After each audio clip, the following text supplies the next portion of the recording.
The bag is a bag. It's about 36 ounces. It costs about $25, and then you get a carton of the rollies. Good morning, Your Honor. Good morning, sir. Morning. How are you? Good morning. Yeah, I almost don't know what to do with this, because at first I thought I was going to get a warning, but then when I received a ticket, I told the policeman, well, I don't know if I can afford the $50 because I'm on Social Security. I have limited income. And he says, well, take it to court and plead not guilty, and you'll knock it down to $5. So I'm not really sure what to do. I want to do the right thing, but I can't afford the $50. I felt like I was singled out a little bit. You were singled out a little bit? Well, I don't know if I worded that correctly, but felt like I was singled out, and I thought I was going to get a warning, but he gave me a $50 ticket. What did he say to you? Well, let me see some ID. Well, you have to have ID to smoke a cigarette. Yeah, I was waiting between buses. I got off of one bus. I didn't know where to go, like when you have a 5-minute window to take a puff. Before your next bus comes. So anyway, I'm not saying I wasn't smoking. Yes, I was, but $50 is a little steep. How much does a pack of cigarettes cost?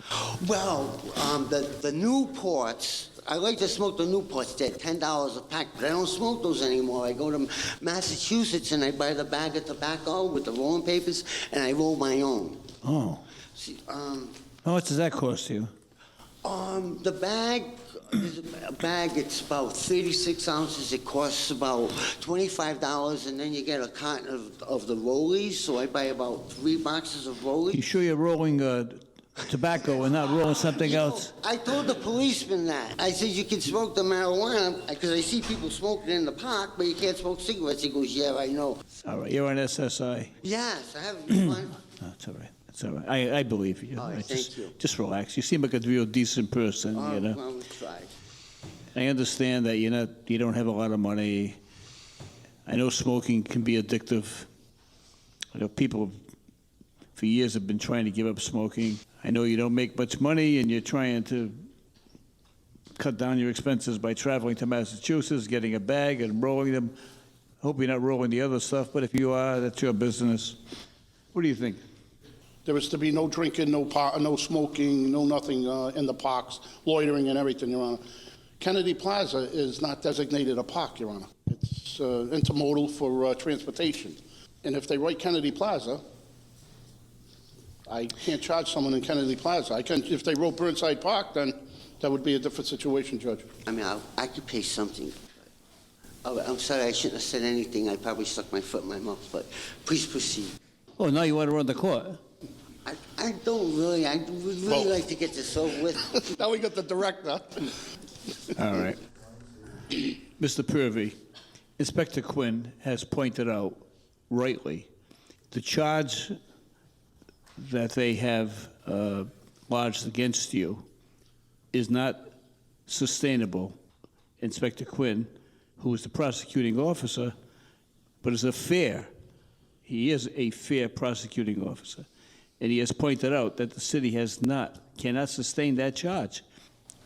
So, to his credit, even as the prosecuting officer, he's going to make a motion that we dismiss this. Oh, thank you so much. I really appreciate it. Thank you. Okay. I won't be back here with another ticket. Now remember now, you can't smoke in the park, okay? Yes, thank you. I really appreciate it. Okay, the matter is dismissed. Oh, thank you so much. I really appreciate it. Really, thank you so much. Dugan. Morning, sir. Good morning. Who's this with you? This is actually the driver that was driving the vehicle. Okay, good. Oh, there's one parking ticket unpaid that goes back to 2009. It was on Seekonk Street, and that was on a Dodge. I got a question Yes, about sir. the parking tickets. Yeah. My parents actually owned the Dodge in 2009, and they sold it to me like a couple years later and transferred the registration over into my name. So they actually owned the car. My father, I'm a junior, and he has the same name. Oh, I see. So I didn't. Do you want me to send Inspector Quinn out to arrest your parents to bring them to court now? If I don't have to pay for it. Oh, you're willing to do that? I can't afford to pay. Oh, I'm on Social Security, oh. You- so I can't really. Inspector Quinn, do you have your vehicle warmed up outside? I'm sure if we explain the situation to the motorist here and explain to him, we can give him some time. I think he might see the brighter side of We're talking, matters. we're talking $20. Correct. We're talking $20. I'm going to dismiss the ticket. Not for the motorist, I'm going to dismiss it for his For the parents. Right? I'm sure you have wonderful parents. Yes, I do. Oh, you do? Very wonderful. And you appreciate them. I do. You do, and you love them, obviously. Yes, I do help them. I live with them. But not enough that you want to send Inspector Quinn out to arrest them. All right.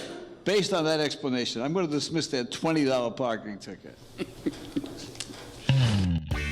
This officer shows up every single day giving me a ticket. So, and for the tickets he give me, there are other cars that are parked there that are receiving ticket. I thought I was going to get a warning, but he gave me a $50 ticket.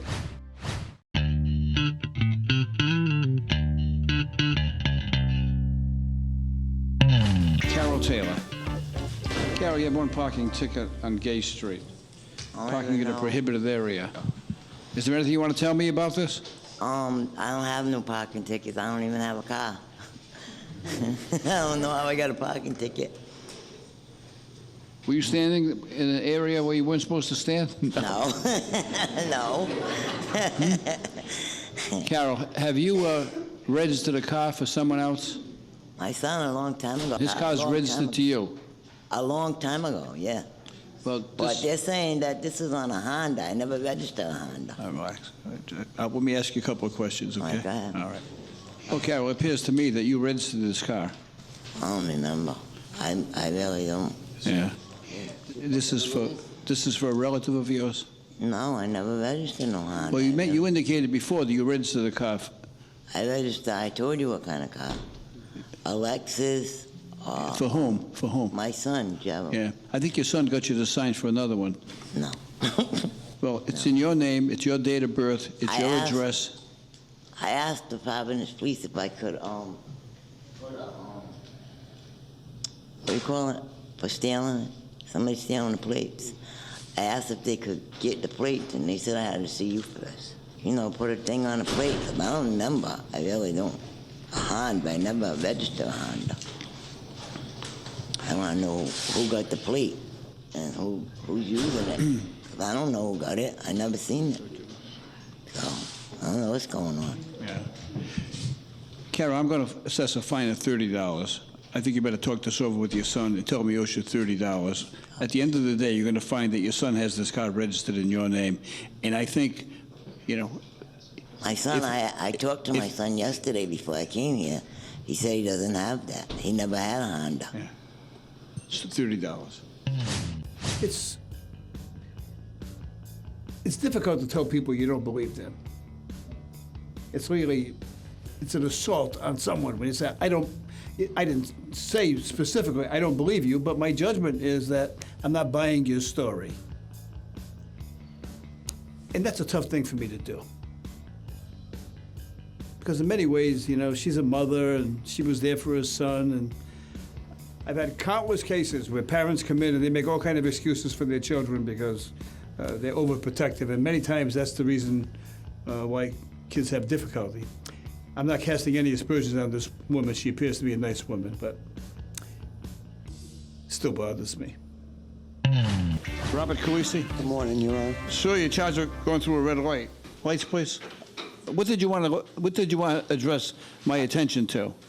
Sir, I just started a job recently, and I was following an employee to another job, and he was blowing red lights left and right. I have no excuse. Lights, please, lights. I was following somebody to get to another job. That doesn't... I didn't know how to get to the other job, so I was following him. You have a cell phone? I didn't have his number, sir. Did you know where you were going? No. So they put you in a car and said, follow him. Yes. You still have that job? Yes. You do? Yes. Oh. Do they give you directions now? Well, that person is no longer employed, so... Oh, you got the guy fired? Well, he got himself fired, sir. He did. That was probably, like, just one of many problems that he caused. So how many lights did you go through with this guy? Oh, that's the only one that I can recall. That you got caught? That's the only one with the camera. I'm sorry, sir. All the others didn't have cameras. I'm sorry. Well, no, well, it's all right. I'm just trying to probe a little bit further. So what about speeding? Did this guy go fast, though? He was driving... Reckless. 195, yeah. He was just like... Weaving in and out of traffic? Yeah. Yeah. We were going to Barrington. Speeding? Yeah. Yeah, reckless, just reckless. I have my boss's number. I mean, it's no help now, but... Inspector Quinn, do you have your violation pad with you? No, I'm going to go get this guy because he's going to clear up a lot of cases I got upstairs. Yeah, while you're confessing, I don't have his last name. I just know his first name. but while you're in the process of confessing, we have a bunch of unsolved crimes upstairs. Oh, okay. Inspector Quinn's interested if he could, get you in the interview room for a little bit. I'm going to give you a break on it for this reason. Number one, I believe you, all right? Yes, sir. And secondly, you haven't had any violations. This is your first one. I have your record here, so. And I can see the whole thing. I'm going to give you a break on it. I'm a veteran as well. I appreciate it. All right, good luck. Thank you, sir. Have a great life. Good luck to you.